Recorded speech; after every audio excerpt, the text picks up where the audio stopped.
Hi hello ನಮಸ್ತೆ ಎಲ್ಲರಿಗೂ ಸ್ವಾಗತ ಮತ್ತೊಮ್ಮೆ ನಮ್ಮ ಚಾನಲ್ಗೆ. ನೀವು ನೋಡ್ತಿರೋ ಹಾಗೆ ನಾನಿಲ್ಲಿ ಗೋಧಿ ಹಿಟ್ಟಿಂದ ಕುಲ್ಫಿ ಮಾಡೋದು ತೋರಿಸ್ತಿದ್ದೀನಿ. ಬನ್ನಿ ಹಾಗಿದ್ರೆ ಮಾಡೋದು ನೋಡೋಣ.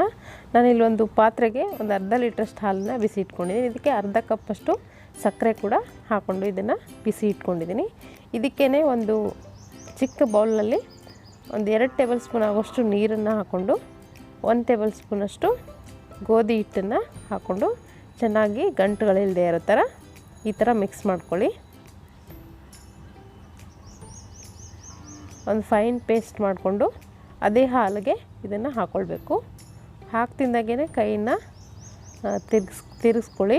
ಹಾಲನ್ನು ಗಂಟುಗಳಾಗದೇ ಇರೋ ಥರ ಕೈ ಬಿಡಬೇಡಿ. ಕೈ ಬಿಟ್ಟರೆ ಗಂಟಾಗುತ್ತೆ. ಈ ಥರ ಕೈ ಆಡಿಸ್ತಿರ್ಬೇಕು. ಹಾಲು ಸ್ವಲ್ಪ ಗಟ್ಟಿಯಾಗುವವರೆಗೂ ಇದನ್ನು ಬಾಯ್ಲ್ ಮಾಡ್ಕೊಳ್ಬೇಕು. ಇದಕ್ಕೆ ನಾನಲ್ಲಿ ಸ್ವಲ್ಪ ಕೇಸರಿ ದಳ ಹಾಕ್ಕೊಳ್ತಿದ್ದೀನಿ. ಬೇಕಿದ್ದರೆ ಹಾಕ್ಕೊಳ್ಬೋದು. ಈ ಥರ ಕೈ ಆಡಿಸ್ತಿರ್ಬೇಕು. ಕೈ ಬಿಟ್ಟರೆ ಗಂಟಾಗುತ್ತೆ. ನಾನಿಲ್ಲಿ ಫುಡ್ ಕಲರ್ನ ಯೂಸ್ ಮಾಡ್ತಿದ್ದೀನಿ. ಕಲರ್ಗೋಸ್ಕರ ಯೂಸ್ ಮಾಡೋದು. ನಿಮಗೆ ಬೇಕಿದ್ದರೆ ಹಾಕ್ಕೊಳ್ಳಿ, ಇಲ್ಲಾಂದರೆ ಸ್ಕಿಪ್ ಮಾಡ್ಬೋದು. ಸೊ ಇವಾಗ ನೋಡ್ತಿರ್ಬೋದು ಸ್ವಲ್ಪ ಗಟ್ಟಿಯಾಗಿದೆ. ಇವಾಗ ಗ್ಯಾಸ್ ಫ್ಲೇಮ್ನ ಆಫ್ ಮಾಡಿಕೊಂಡು ತಣ್ಣಗೆ ಹೋಗೋಕೆ ಬಿಡ್ತೀನಿ ಇದನ್ನು. ಸೊ ಇವಾಗ ನೋಡ್ತಿರ್ಬೋದು ಪೂರ್ತಿಯಾಗಿ ತಣ್ಣಗಾಗಿದೆ. ಒಂದ್ಸರಿ ಈ ಥರ ಚೆನ್ನಾಗಿ ಮಿಕ್ಸ್ ಮಾಡಿಕೊಂಡು ನಿಮ್ಮ ಹತ್ರ ಕುಲ್ಫಿ ಮೌಲ್ಡ್ಸ್ ಇದ್ದರೆ ಕುಲ್ಫಿ ಮೌಲ್ಡ್ಸ್ಗೂ ಕೂಡ ಹಾಕ್ಕೊಂಡು ನೀವು ಮಾಡ್ಕೊಳ್ಬೋದು. ಇಲ್ಲಾಂದರೆ ಟೀ ಕುಡಿಯೋ ಕಪ್ಸ್ ಇರುತ್ತಲ್ಲ ಅದಕ್ಕೂ ಕೂಡ ನೀವು ಹಾಕ್ಕೊಂಡು ಮಾಡ್ಕೊಳ್ಬೋದು. ನಾನಿಲ್ಲಿ ಕುಲ್ಫಿ ಮೌಲ್ಡ್ಸ್ಗೆ ಈ ಎಲ್ಲ ಮಿಕ್ಸ್ಚರ್ನ ಹಾಕ್ಕೊಂಡು ಫ್ರಿಜ್ಜಲ್ಲಿ ಇಟ್ಕೊಳ್ತೀನಿ.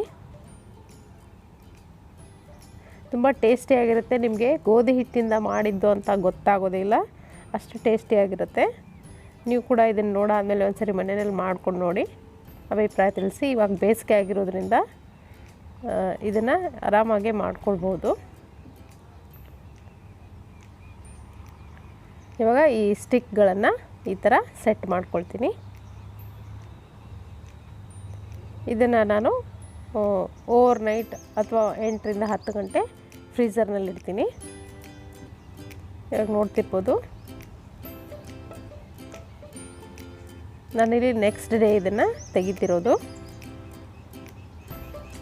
ಗಟ್ಟಿಯಾಗಿದೆ. ಇದು ಈಸಿಯಾಗಿ ಬರಬೇಕಂದ್ರೆ ಸ್ವಲ್ಪ ನೀರಲ್ಲಿ ಒಂದು ಅರ್ಧ ನಿಮಿಷ ಮಾತ್ರ ನೀರಲ್ಲಿ ಈ ಥರ ಅದ್ದಿ ಈ ಥರ ಕೈಯಿಂದ ಉಜ್ಜಿ ನೀವು ಈಸಿಯಾಗಿ ತೆಗಿಬೋದು. ತುಂಬ ಚೆನ್ನಾಗಿ ಬಂದಿತ್ತು. ಗೋಧಿ ಹಿಟ್ಟಿಂದ ಮಾಡಿದ್ದು ಅಂತ ಗೊತ್ತಾಗೋದೇ ಇಲ್ಲ, ಅಷ್ಟು ಚೆನ್ನಾಗಿರುತ್ತೆ. ನೀವು ಕೂಡ ನಿಮ್ಮ ಮನೆಯಲ್ಲಿ ಮಾಡ್ಕೊಂಡು ನೋಡಿ ಅಭಿಪ್ರಾಯ ತಿಳಿಸಿ. ಇದೇ ಥರ ನಾನು ಎಲ್ಲ ಕುಲ್ಫಿಗಳನ್ನು ಮೌಲ್ಡ್ಸಿಂದ ತೆಗೆದು ಸರ್ವ್ ಮಾಡ್ಕೊಳ್ತೀನಿ. ಹೊರಗಡೆ ತಂದು ಕೊಡೋದಕ್ಕಿಂತ ಮನೆಯಲ್ಲೇ ಈ ಥರ ಮಾಡಿಕೊಡಿ.